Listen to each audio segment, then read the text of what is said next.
I see that, yeah, we are in this and there's no reverse. We have to go all the way. So I appreciate you very, very much for the commitment, for the humbleness, and for being servant leaders.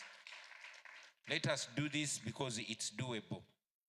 I want to appreciate, most importantly, you who are not leaders but are committed. We have old women here. We have women like Jaja Maria, Jaja Masayansi. She's always here whenever we come. Give us the emotional support. We appreciate it.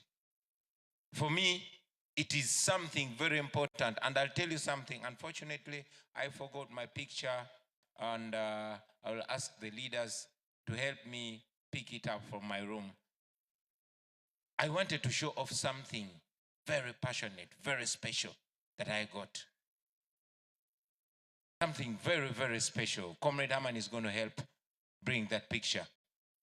You see, every time I come to the diaspora, I'll bump into somebody, maybe a friend that I met in jail, maybe a friend that I was once working with at a washing bay, or a friend that I went to university with, or an elder that met me that was once my employee or something like that, and they'll give you reason why they left home. But they'll give you words of wisdom. These old women, she comes with a coin, she comes with $1, she comes with $5, $20, $100. She comes with an envelope, and there's no money, but there's a love letter there that you're going to read again and again and again, especially when you're scared or when you're worried, and that alone will motivate you. They come with rosaries. She gives you a rosary and tells you, wear this. She comes with an ornament or a bang and tells you, wear this. That keeps me going. But today, I got something even more special. See, there's this lady that knew not my father, but my grandfather. My grandfather died only a few days after I was born. He was a rebel. He was one of the people that were working closely with Kaira.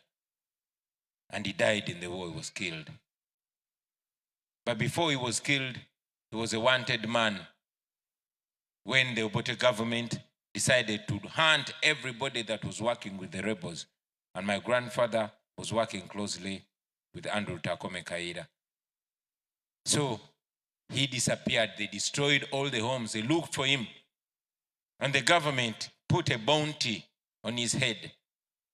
So the family, it was a big family, instructed all relatives to destroy every kind of photograph that has Joseph Walakira. The bishops, the cardinal, they destroyed all that. I mean, he was one of the founding members of DP, so he was a fairly known person. He was the chief campaigner of Paul Kawanga Semogere. He was the chief campaign, he was the head of campaigns, DP campaigns in 1980 in the whole of Mpigi district. And back then, Wakiso, Entebbe, and all those districts were part of Mpigi district. So it was a big area that he was covering. And now, he was one of the top rebels, so he was wanted. And the family resolved to destroy all pictures of him so that they had no evidence of his likeliness. That's how we missed out on the face of my grandfather. I have a picture of my great-grandfather who died in 1946. But I have a picture of him. But none of us had a picture of Joseph Walakira. So this old woman came to me and told me, I have something special for you. I've looked for it for a year. And she gifted me a picture of my grandfather.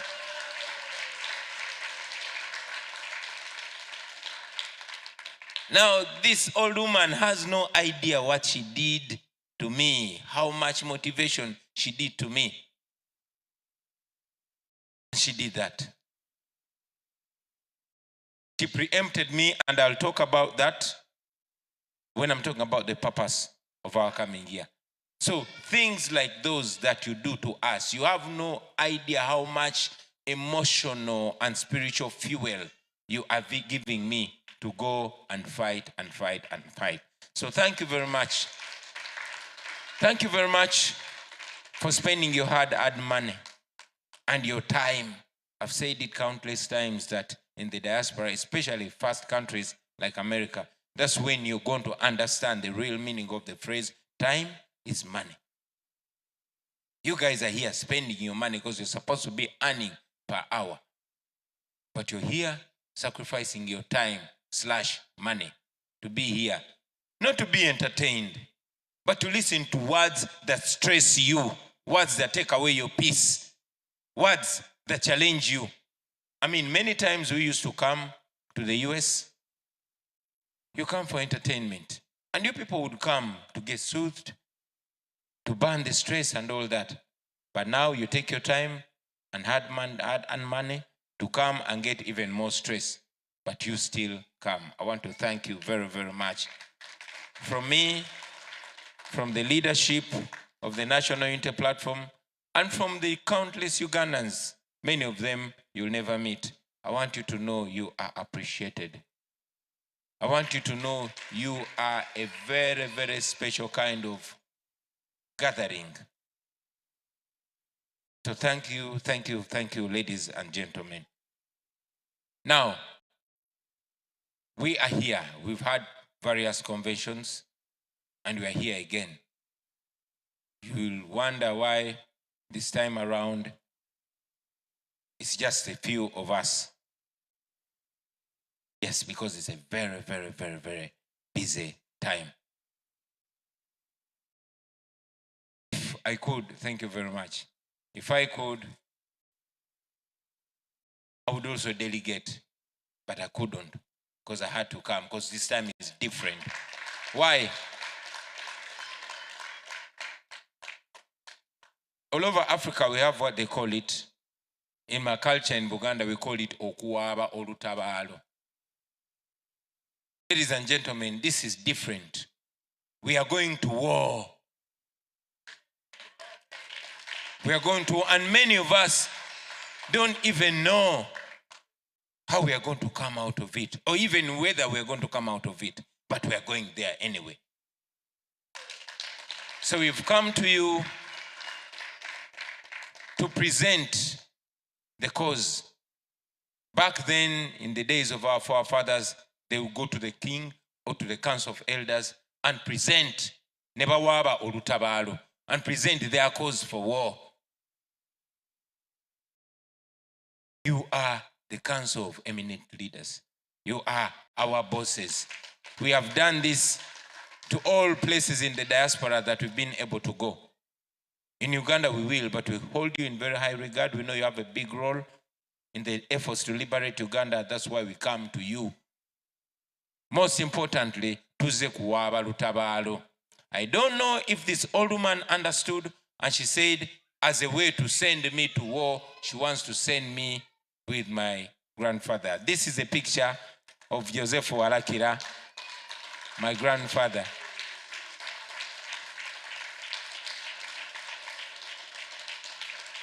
And this is the best gift I've gotten in a very, very, very, very long time. This woman knew my grandfather, and she is one of the few people who kept his picture. Even the family did not have this picture. And guess what? I'm the one who has it now.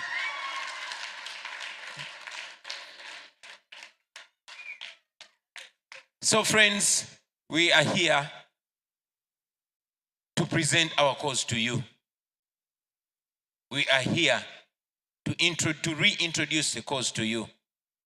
We are here to tell you that once again, an opportunity has presented itself, and we are going to embrace it. We are going to fight for it. We are going into this fight.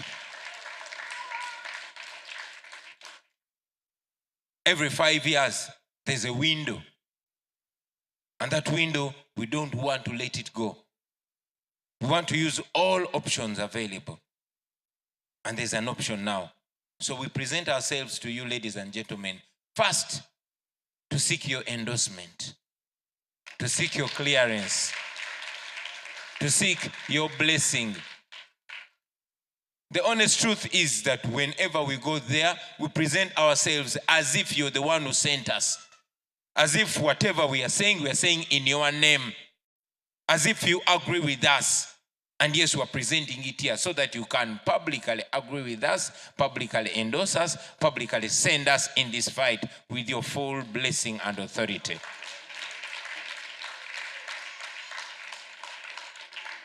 We also come here to seek your support in many, many different ways.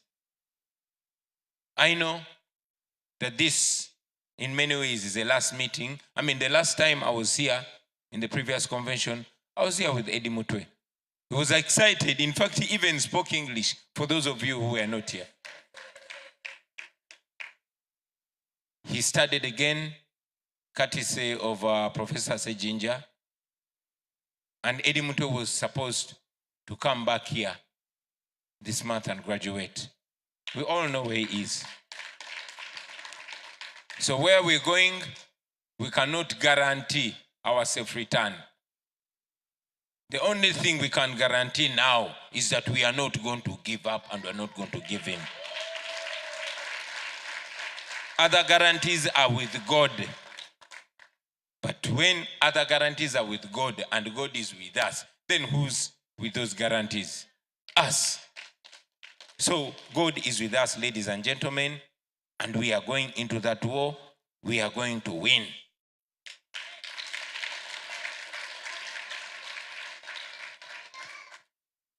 Why are we going into that war? Many people have asked us, Bobby, last time we supported you. How much more are we going to support you more than that time? Why, in the first place, are you going into this again? We are going into it because we refuse to give up. We refuse to hang the towel. We know that, yes, we were robbed, but we know that General Museveni and his fellow thieves have never had pressure like the pressure they got from us. And we know that they don't want us to go there. They've rigged elections since 2021. You all remember what happened in Omoro. You all remember what happened in Kayunga and many other places. They've tried as much as possible to render elections a joke. They've even used their propagandists to discourage Ugandans from elections, to discourage Ugandans from anybody contesting them, saying, those are working with us. Now this is a so-called government trying to discourage people from going to the polls. You know why? Because they know they stand no chance at the polls. And that is why we are taking them to the polls. That is why we are going there. We are going there because we refuse to give up on a dream. Now what dream is that? Why are we even doing it? Why are we risking our lives? Why are our friends in prison but we still go as if everything is okay? Why are our friends being killed but we still going? Why are our friends who are women being raped and men sodomized but we are still going? What is that we are fighting for? We say we want to remove Museveni. And then what? Because some people think we're just a group of angry young people. They think we're just a group of power-hungry people. They think we're just hateful of Museveni. So they ask, we are all tired of the status quo. We're all tired of Museveni. But then what? What next? Friends, I always want to again and again and again reiterate this. So I make it clear that our fight is not just about hating Museveni. Yes, okay, for me, I don't like the guy, honestly. But not everybody hates him. Many people respect him, like I used to do. And it's not just hate for Museveni or wanting him to go. Our struggle, our fight is anchored on thoughts, on imaginations, on dreams, on, you can call them fantasies, but we know these things are not rocket science. We actually know that removing Museveni is not the end in itself. Our agenda is not just to remove Museveni. We keep singing, Olutalo luwedde tuliyambala engule tulizimba Uganda empya. When the struggle is over, we shall wear the victor's crown. we shall build a new Uganda. Now, I want you to focus on the ending part. We shall build a new Uganda. Because even when we remove Museveni, that's not going to be the end. That is going to be only the beginning. Removing Museveni is just the first step. In fact, that period, and I always tell my brothers, that period for me is the most important one. Building a new Uganda. What does that new Uganda look like? Allow me very briefly to shine a light in that new Uganda. Imagine Museveni falls. Like he can very, very possibly fall next year in a matter of less than half a year. He can fall in January. But when Museveni falls, this is exactly what is going to unfold. It is going to bugenda kuchanga olunaku olulala naye bugenda kuba bukedde forever. A new day is going to come upon Uganda. The first thing, the very, very first thing that we want to breathe is a freedom. That sense of freedom, that sense of relief, that end to gun rule, to military rule.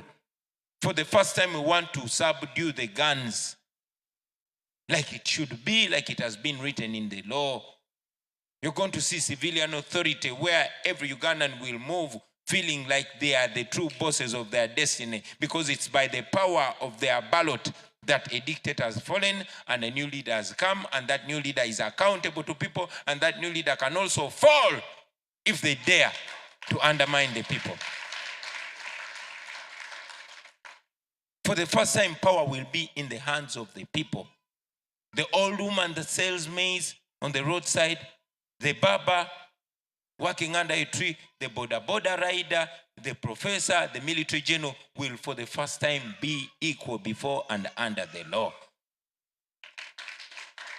That is possible. That is going to happen, ladies and gentlemen. Where Ugandans will not fear to criticize those people in position.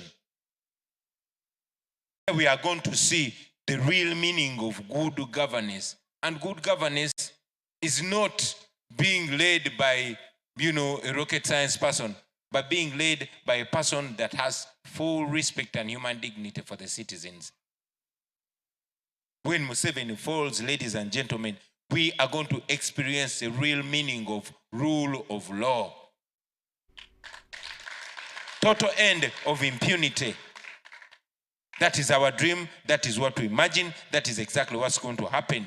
Where we shall be full human beings. You see, people talk about human rights, but for us it's even different.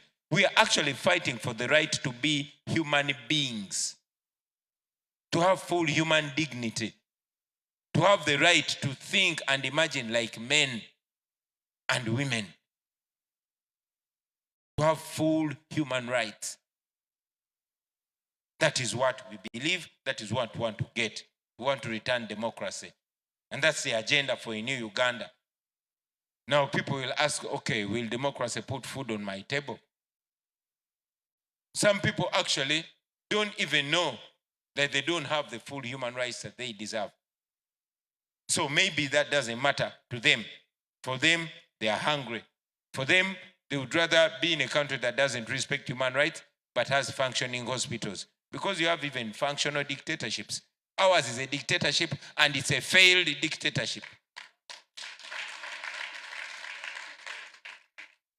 So yes, much as we promise them good governance, respect for human rights and constitutionalism and democracy and everything, some other man or woman from Bupa Dengo who has never been to court, for them their concern is their health. He has lost his sister, and in a village, even once in a while, somebody dies just because in the battle of delivery. So in our new Uganda, matters of health are close to our hearts because we have lived this experience, and it can be averted.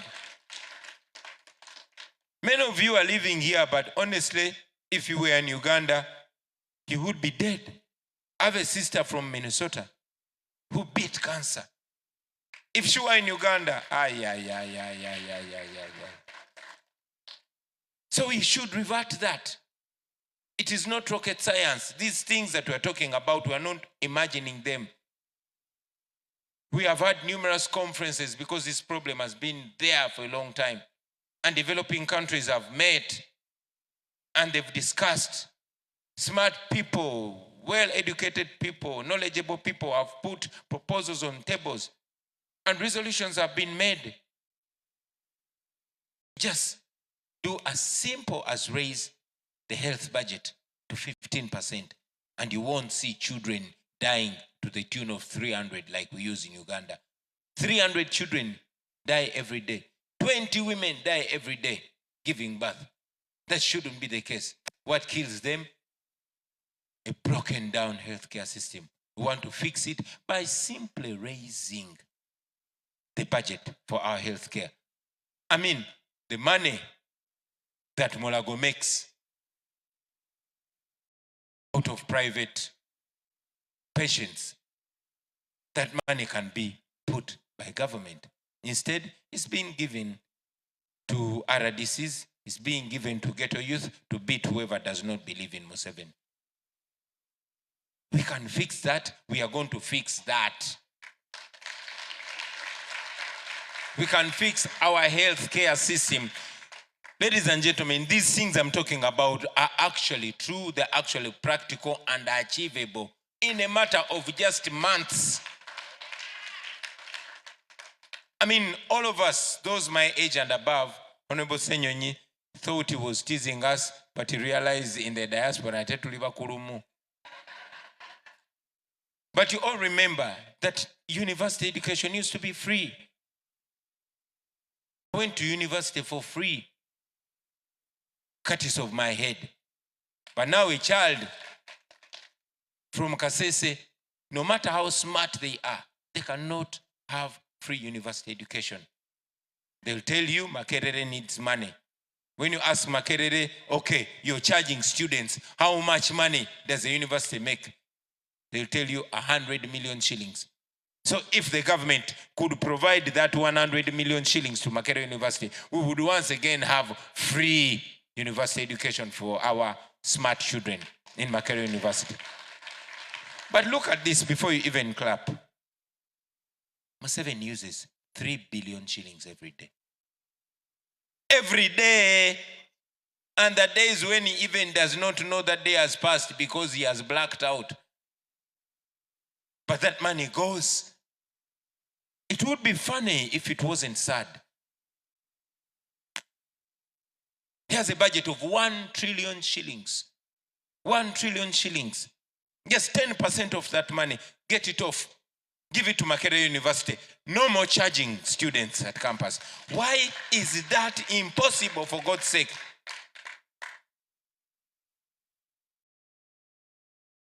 Just take 50% of that so-called PDM budget, the money that Museveni moves around giving people that we cannot give result for. Put only 50%. 50%, 500 billion. Put it in the education sector and ensure that there's universal tertiary institution across the country. Make all universities free. It is achievable. Why is it so hard?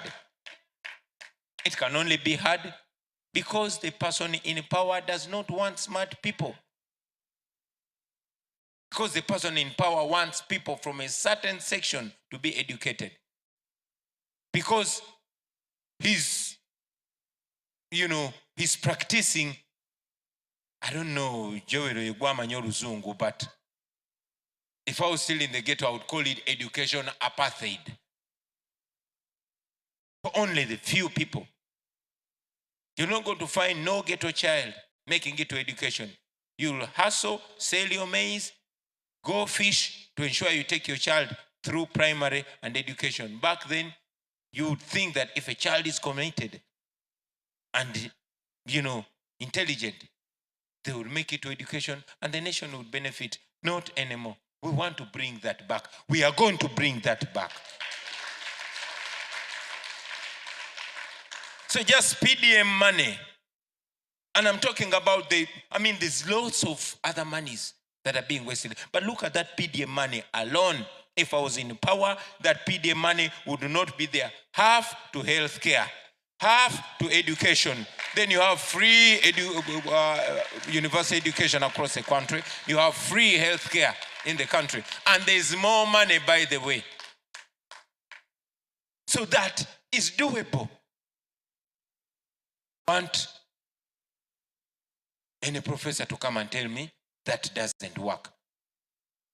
These are simple things that the likes of Ibrahim Traore's are doing. And they're helping their countries. These are the things. I know Idi Amin had his problems, but these are the things that people like Idi Amin did. You only need to love your country, as simple as that.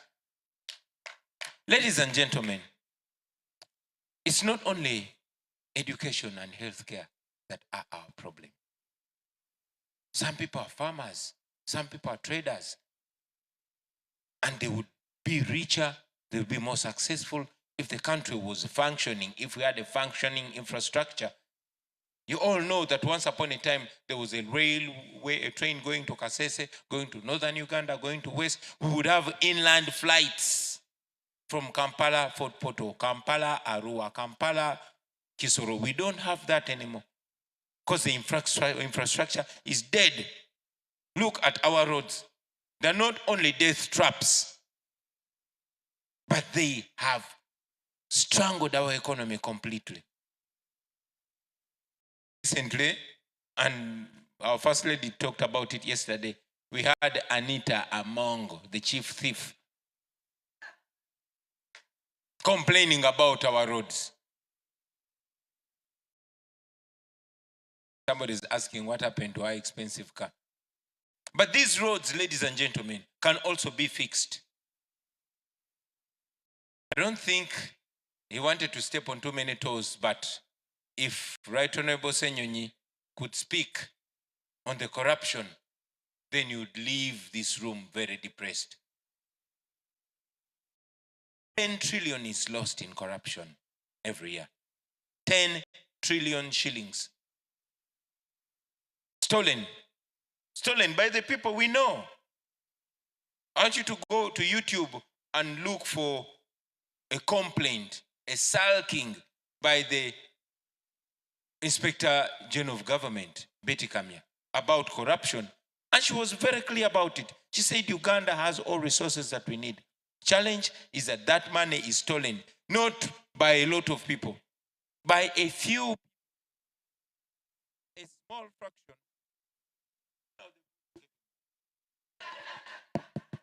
Thank you. A small fraction of people.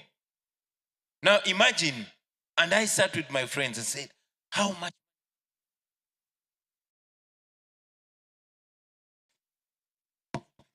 Maybe I'll have another microphone in the meantime. Now that money can do just so much. Let me give you this picture. Uganda has a total of 36,000 square kilometers of road network. Even going by these rates, the exaggerated rates, you know the road building rates in Uganda are way higher than anywhere in the world. No wonder we have the most expensive road in the world. In the world, that Entebbe Express, the most expensive road in the world. Okay, let us go by their budgeting. With that 10 trillion that's lost every year, it is projected that in just a matter of 3 years, if we ensure that that bottomless hole that is taking our money is covered, that money can fix our road network, our entire road network, in 3 years. If there was political will by the leaders that are in charge of a country. So you see, what we want achieved can be achieved. It only takes people that love the country. You know why it's not being fixed? Because that money is needed to bribe the people that no longer support the dictatorship. That money is needed to buy people, to pay them out. Corruption is now a currency in Uganda. It is what is sustaining the regime. So once we end that corruption, yes, it will mean that even me as president, I won't be able to use that corruption to stay in power for countless years because I'm not even interested. So when we get there, we are going to achieve that. Those things are doable. Those things are very, very doable, ladies and gentlemen. And like Lope said, and I agree with him, it is possible. It is possible to have an inclusive economy where the numbers that are presented to world forums are not only representative of a few people that speak the same language and look like each other.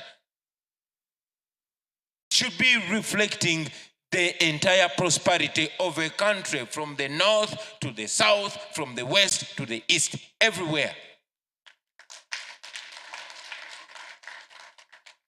We need to fight that poverty, but that poverty is fought by just a stroke of a pen. To give back the economy to the people and make it inclusive and ensure that wealth is not restricted to only one group of people. That employment is not restricted to only one group of people. To ensure that people have back the things that used to make them rich. Many of you here were educated on coffee money. But you saw what they did to coffee. Same thing they did to cotton. Same thing they did to tobacco. Same thing they did to vanilla. And now, even the lakes have been taken over. So we want to give back the economy to the people. And we are going to do that. We are going to do that. Our country is rich. And that wealth is going to belong to Ugandans. Today, I was in South Africa. And I was intrigued by a presentation by Honorable Nsamba from Kasanda. Honorable Nsamba comes from Kasanda. You all know Uganda exports gold in large amounts. We export up to $3 billion worth of gold from Uganda. Did you know that? $3 billion worth. $1 billion, not billion shillings. We sell gold worth $3 billion every year. In Uganda, 40% of that gold comes from Kasanda. In Kasanda district, there is no single tarmac road where 40% of $3 billion comes from. I'm not going to talk about their hospitals, their health cares, their health centers. I'm not going to talk about their schools. There's no single tarmac road in Kasanda. Okay? All the places, all the lands where gold was discovered were taken over by the Museveni family exclusively. If it's not Museveni, it's Janet Museveni. If it's not Janet Museveni, it is this alcoholic. If it's not, it is Sodo. If it's not, it is Saleh. That is how it is. Okay? Gold business is for General Museveni's family. And I'm sure you people are informed. You know that recently, the biggest deposit of gold was discovered in Uganda, which can transform our country radically. I am glad many of us are still relatively young and are still available there. Museveni will not take that money. That money belongs to people of Uganda. And these are things that I want you to teach everybody. These are conversations that I want to request you to have even when you're catching a drink, so that Ugandans, wherever they know that they are rich. Friends, we are rich. We are wealthy. All we have to do is to go and fight for that, our wealth, and get it back and ensure that it does not go to individuals, but it goes to benefit our posterity. We cannot claim we don't know how to do that. Basically, the dream for our country is endless. I've not talked about our oil. I've not talked about the human resource that we are. The youngest population, the most enterprising population,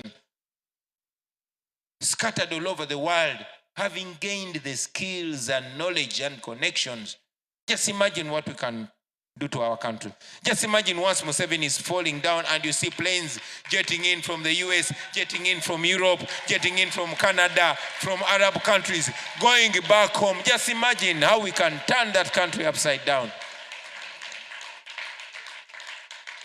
I want us to have that faith. I want us to be dreaming of that every day.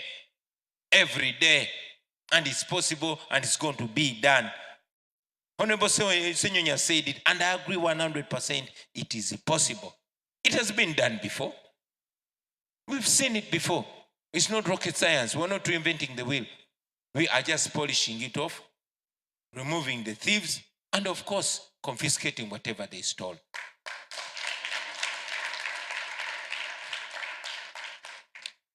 Now, that's a dream. That's an imagination that I think about when I'm lying on my bed and I both smile and cry. The imagination that all of us are looking at and say, ah, man, I have to get to that New Uganda. But how do we get there? It's very important. Maybe that's part of the reason why we meet. That's why we must burn the midnight candle. In my own view, there are different ways. But in my view, there are two main ways. One, by violence, by force, by fire, and by democracy. Yes, I know when you talk about the easy way, many people clap. Clap, clap, clap. Those who believe in violence, clap. It's okay. It's okay. But I will disappoint you that we chose not to take the violent way. And I talked about in Canada. I told them we can choose to pick guns and beat the hell out of these idiots. We can. We are young. We are strong. We are more exposed. We have nothing to lose apart from our chains. We are smarter than those guys. Okay? Some of us come from areas that are strategically located. When Museveni was fighting, he came to our home. He came to our homes. It's our fathers and mothers that were taking him across. For us, that's where we fetch water. We know where the river is. We know. So we can choose to use violence because that's the easy way. But to choose not. Why? Because violence will only perpetuate violence. Violence has its own problems. It will give us a sense of entitlement. Now what are you saying to me when I lost my friend fighting? I mean, it is this gun that gave me this power, not you, the people. So I owe it to this gun. And so on and so forth. That is why we chose not to go violent. When you go violent, I mean, Echagulanyi will come to you and say, I liberated you. And all that. So we come to you to tell you that, friends, this is not about any of us. Not the one leading us at that particular time. Not the members. It is everybody. Number one, it is moral that we can speak about it publicly, even with foreigners, and they will respect us. It is decent because that's an acceptable way. And also, very importantly, it does not empower one person or one group. It empowers the population. And once and for all, it defeats the guns and empowers the people. So that's why we chose to go the long way. It is painful, it is annoying, it is frustrating, but it works. And when it works permanently. We chose to go that way because we want to do it painfully, but finally, for ourselves and for the generations to come. That's why, ladies and gentlemen, we choose to go democratic. General Museveni has spent the last 40 years stockpiling weapons, all our taxpayers' money buying weapons and readying himself for his fellow violent people. No wonder he has been able to subdue those that took him on in a language that he understands best, violent. No wonder he prides himself to be the master of violence until God inspired us to go a different way that he has no chance in. He cannot come here and debate me out. He cannot say I am lying. No. He cannot say he's not a corrupt person or a chief priest of corruption. He cannot say he is outdated. He cannot challenge us in that way. And also God brought a situation that majority of the people of Uganda now clearly want change. They're not even his generation. So he stands no chance. That's why we decided to use our biggest weapon. And we happen to find ourselves in a situation that our weapon is the moral weapon. Our weapon is where the law sides. Our weapon is what is acceptable by history. Our weapon is what is acceptable by the people and by God. So here we are, ladies and gentlemen.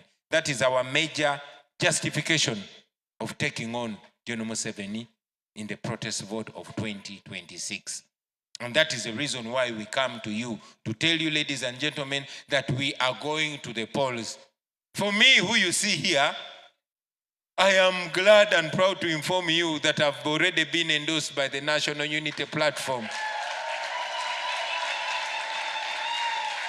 Yes, ladies and gentlemen, kino kanchibagambe mu Uganda ze bampadde dda kaadi.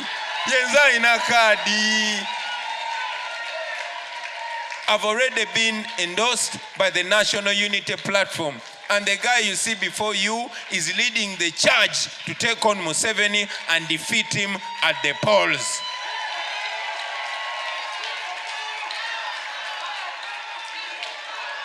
So I'm here to charge you, ladies and gentlemen, to come along with us, to trust us again, to bless us again, to endorse us again, and to go with us to war again in any way that you can. Some of you are coming with us physically. Others are coming us spiritually through prayer. And many of you are coming with us financially through your pocket. Whichever way you come with us. As a matter of fact, very many of you are coming with us ideologically through your ideas. Please come with us. Please support us. Please guide us. Please criticize us with love wherever and whenever you can. Let us go to this war together. Taylor, support us, man. Criticize us, but with love, with progressiveness. Don't just break us down. We are learning on the job. Me, I'm a Rasta. I didn't know these things. I come in because I'm only passionate. Because I know I qualify just as much as Milton qualifies. Just as much as Senyonyi qualifies. So, support us. Don't just water us down. There's so much to criticize about us. Friends, there's so much to criticize about me. I've not even mastered how to walk like a gentleman. So if you're looking for our weaknesses, we have many. We are not perfect people. I've never presented myself as a perfect man. Maybe if you mean perfect man is a person that falls and refuses to remain down and walks, maybe that. But support us, embrace us, give us energy, give us confidence. Let's go into this fight together. That we need from you, brothers and sisters. For us, we can only promise not to give up. We can only promise to continue going in. We're going into this election. I'm not going alone. We're not intending just to change the president. We want to change right from down. Like I said earlier on, we say, when the struggle is over, we shall wear the victor's crown. Wearing the victor's crown is not the first step. I mean, it's not the last step. That's just the first step. We shall go on to build a new Uganda. That is why we are trying to find leaders. I always like to say, find a Chagulanyi at every level. We're trying to find the Chagulanyis as councillors, Chagulanyis as mayors, Chagulanyis as... And it's possible. We found a Chagulanyi who went to parliament only that he has better English. You have seen what he has done to people. Am I lying? So we are trying to find those leaders at all levels. And this is our opportunity to do it. So support us to have leaders at all levels. We vote for them, we win together, and we uproot Musevenism. We are not only fighting Museveni, we are also fighting Musevenism. Me, I am taking on Museveni. Everybody else, the Musevenism. And together we uproot it, and Uganda will change permanently. So ladies and gentlemen, that is our main agenda. We want to build a new Uganda. Finally, I want to talk about your role. I know our children are already here and I don't want to take so much of their time. But why then do I come to you? I could have written you emails. We could have sent people. We could have even ignored the diaspora altogether because the fight is in Uganda. Very few of you are flying back to Uganda to vote. Why then do we come to you? We come to you because you are very important Ugandans. You people influence so much in Uganda. And historically, all liberation efforts have been moved by those in the diaspora. You do so much. And among the things I request of you, comrades, I request for your attention. I know 2021 was a heartbreak. It was a disappointment. That's what Museveni wanted. Please keep your hope alive. Please don't stay down. Don't stay down. Let us fight on. I always give this analogy as a boxer. I know that you might be fighting in the ring with the son of the owner of the club. And even when you beat him, they'll declare him winner and give him the belt. And the following year, he's going to be swagging around and claiming he is the champion. And you'll be there. And you'll say, who else want to fight me? You know you beat him last time. Are you going to leave it and say, let him just go? No, you're going to go back. This time you want to knock him down so that instead of raising his hand, they will raise the leg and declare him winner. So that is what we are going for because we refuse to give up. All was not lost in 2021 because we managed to strip Museveni of the legitimacy that he was using to lie to the whole world. We also were able to get out of so much hardship, to get some of our leaders there, leaders like Honorable Senyonyi here and many others who have continued to keep our hope burning. Let us do it this time and do it even more massively. So we request for your attention.